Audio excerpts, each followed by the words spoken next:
De retour sur Africa 24, poursuite des audiences du procès de l'ancien président ivoirien Laurent Gbagbo et de son ex-ministre de la Jeunesse Charles Blé Goudé. Africa 24 vous propose de suivre les débats en direct de La Haye.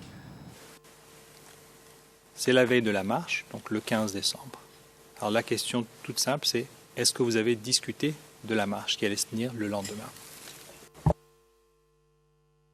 Je ne me le rappelle pas, mais je vous ai dit à la réponse à votre question que j'ai appris comme tout le monde qu'il y a une marche sur la RTI. Et pour ce faire, les éléments du service d'ordre ont déployé ce jour-là un dispositif pour empêcher que la télévision soit prise. Ça, c'est la vérité des faits. Le président, excusez-moi. Monsieur le témoin, je reviens à ce que j'avais dit au début de ce volet d'audience. Vous êtes le chef de la gendarmerie, n'est-ce pas?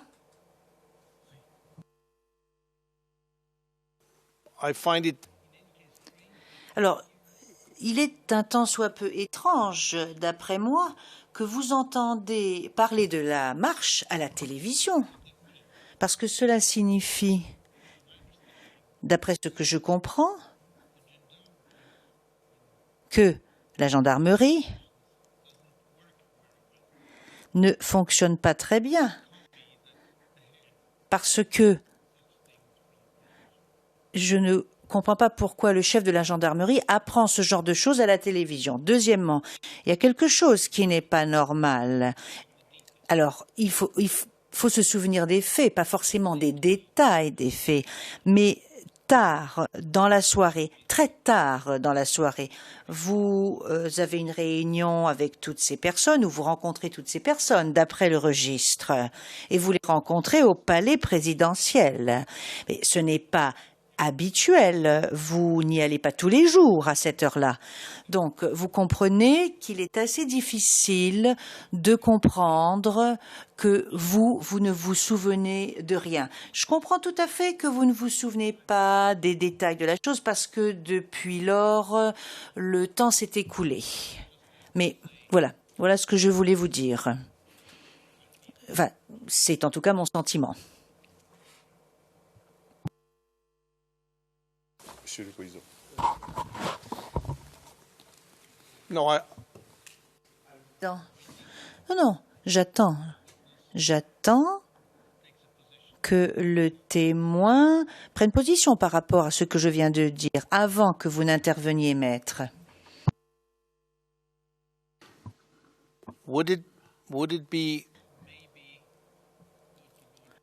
Peut-être qu'il serait opportun de passer à huis clos partiel. Nous allons passer à huis clos partiel. Monsieur le témoin, après cette marche du 16 décembre, est-ce que vous avez appris que par rapport à cette marche, il y avait eu des blessés ou des arrestations? Ce n'est pas moi qui dirigeais l'opération de sécurisation de la RTI. C'est le commissaire de la localité, certainement, qui peut vous répondre à cela. Je le dis encore une fois, on dira que je ne dis pas la vérité.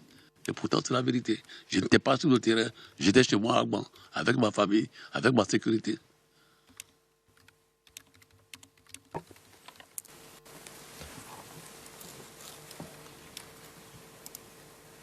Monsieur le témoin, je comprends que vous étiez à Agban, mais la question est tout autre. C'est de savoir si vous avez reçu de l'information en tant que commandant supérieur de la gendarmerie par rapport à des blessés, des arrestations sur le terrain durant la marche sur la RTI. Chaque fois, vous insistez, peut-être pour démontrer que j'étais un incapable. Je n'avais pas les informations. Celles que j'ai, c'est celles que j'ai livrées ici.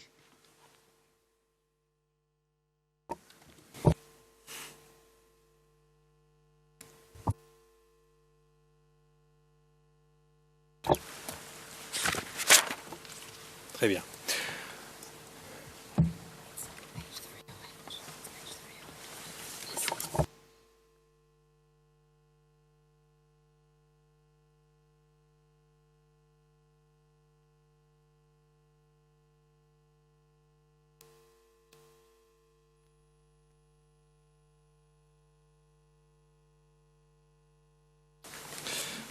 Monsieur le témoin,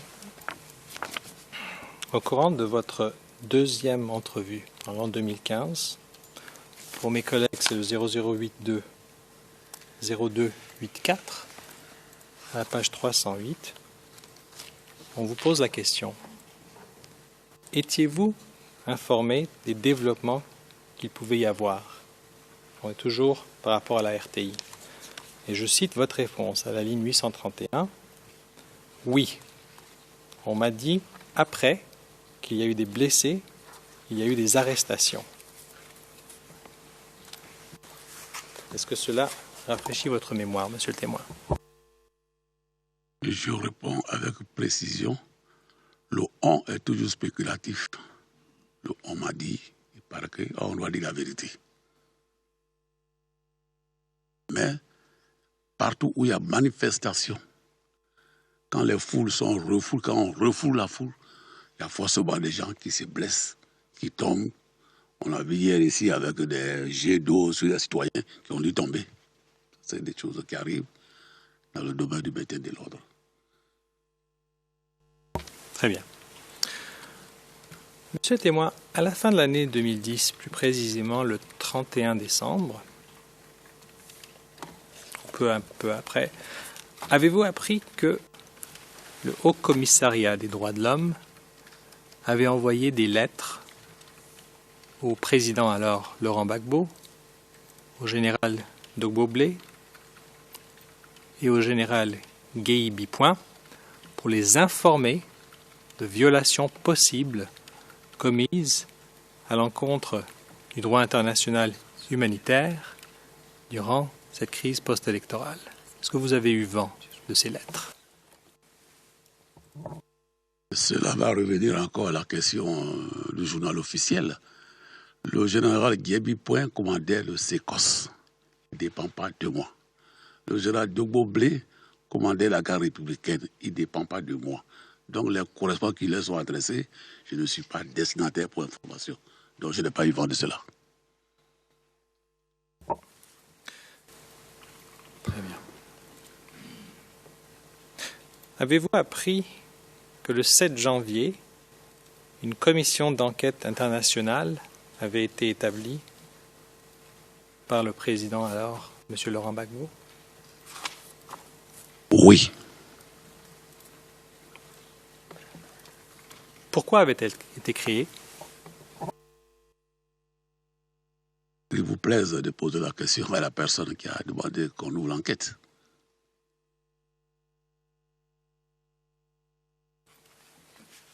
Qu'avez-vous appris à cette époque? Je n'ai rien appris.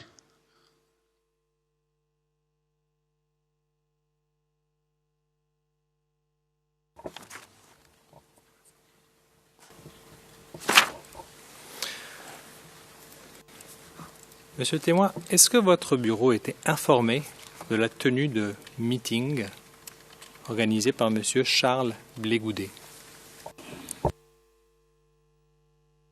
Tous les meetings organisés par M. Charles Blé Goudet sont annoncés publiquement.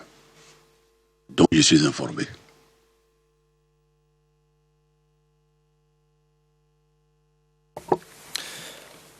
Pourrions-nous regarder, s'il vous plaît, le 0043 0426 0426.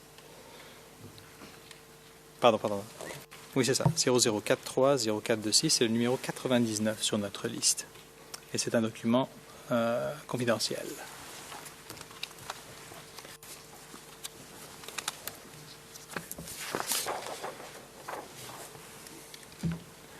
Monsieur le témoin, dans un instant, vous allez voir un document que nous avons trouvé au centre de communication du camp Agban. On va l'agrandir, c'est un message radio. L'origine, c'est CB Atekoubé. Tout d'abord, pouvez-vous nous dire CB, c'est quoi exactement? Commandant des brigades. On aime beaucoup les abréviations en gendarmerie et dans l'armée. Et on voit que le destinataire, c'est le GDR, est-ce bien ça? Non, le CSG, Commandement supérieur gendarmerie, cabinet, BOE, Bureau Organisation Emploi, GDR, groupe documentation recherche. Parce que c'est une information dont on la passe à tous les éléments qui sont censés la voir et le traiter. Voyez-vous l'objet? Meeting de mobilisation de la Galaxie patriotique de Côte d'Ivoire? Oui. D'accord. Alors ici, il est indiqué « Honneur vous rendre compte de ce que le jeudi 6 janvier de 15h30 à 17h40 s'est déroulé à l'Agora Atekoubé, un meeting de mobilisation animé par le président de la Galaxie patriotique de Côte d'Ivoire, M. Charles-Blé Goudé. Aucun incident n'est à signaler.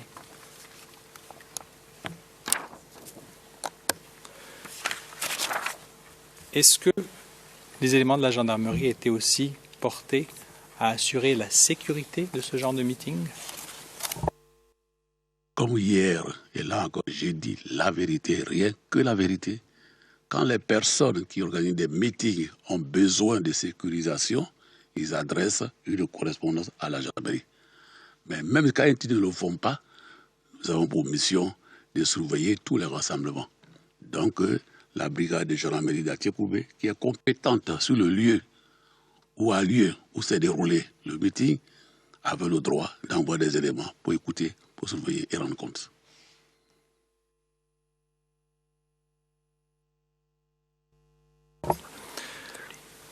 Monsieur le témoin, est-ce qu'il vous est arrivé de visiter la résidence présidentielle pour rencontrer la première dame? Oui. D'accord.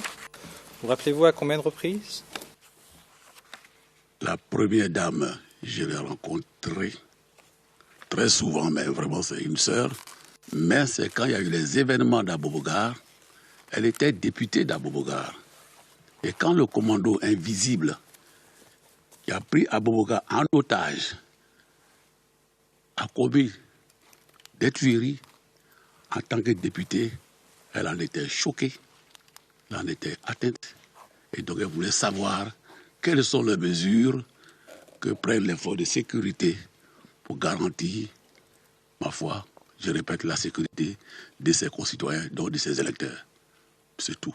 Elle n'a pas agi en tant que chef militaire, c'était en tant que député, inquiet de la situation de ses populations, de ses électeurs. Alors, monsieur le témoin, j'aimerais vous montrer une entrée dans le registre au 0088 0863, document public, à la page 1074.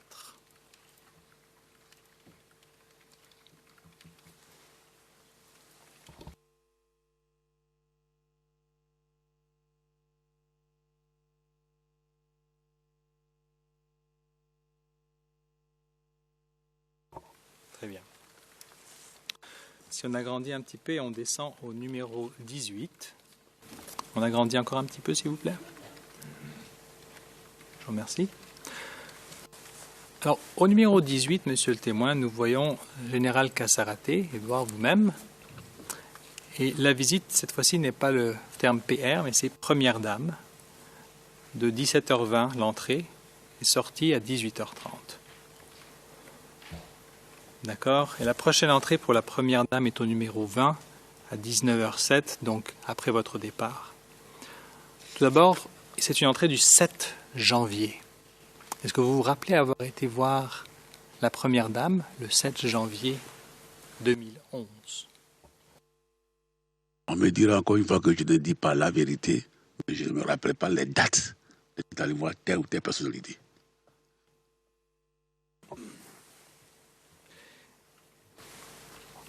Cette fois-ci, enfin d'après le registre, il nous semble que vous êtes la seule personne durant cette période de temps où vous rencontrez la Première Dame. Est-ce que vous vous rappelez d'avoir des réunions seul à seul avec elle? Monsieur le Président.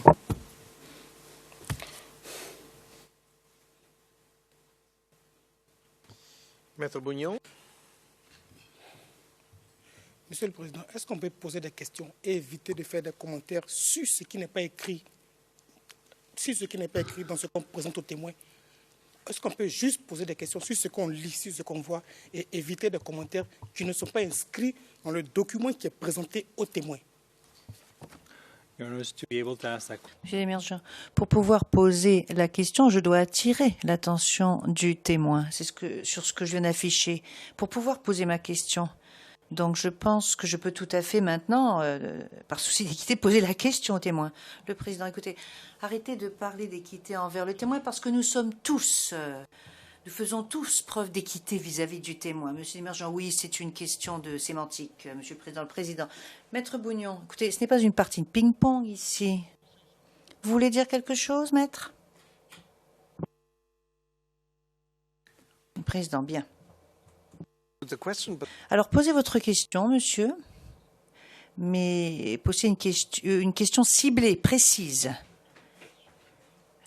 Le président. Et posez la question sans pour autant développer ce qui donnera la moitié de la réponse dans le développement avant que la question ne soit posée.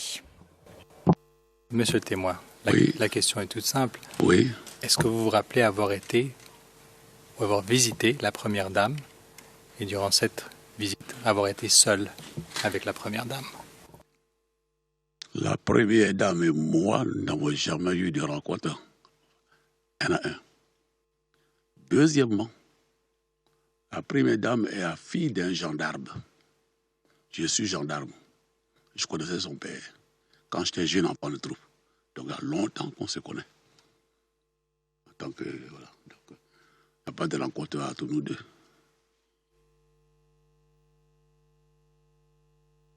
D'accord. Et il y a un instant, vous nous avez dit qu'elle était députée de Abobo. Et alors, de quel sujet est-ce que vous discutiez lorsque vous lui rendez visite à la résidence? Je n'ai pas rendu visite seul, à moins que j'ai un problème personnel. Mais je vous ai dit de façon claire, sans mentir, j'insiste beaucoup sur le mot mensonge, parce que ça m'a été rapporté plusieurs fois. La Première Dame est députée d'Abobogar. Donc ce sont ses électeurs et ses électrices qui, à un moment, contre toute attente, ont été les victimes d'éléments qu'on appelait commandos invisibles, qui ont attaqué, agressé. Il y a un quartier qu'on appelle Anokwa-Kouté qui a été attaqué. Il y a eu des morts, des blessés. L'ONU est au courant. Ces populations ont été évacuées, logées dans des églises et les temples de la ville d'Abidjan. Donc elle nous a reçus en tant que députée, en tant que maire. Elle s'est inquiétée de ce qui est arrivé à sa population. Voilà. C'était en direct de La Haye, la retransmission du procès de Laurent Gbagbo et Charles Blé Goudé. Restez sur Africa 24 dans un instant, une nouvelle édition de l'information.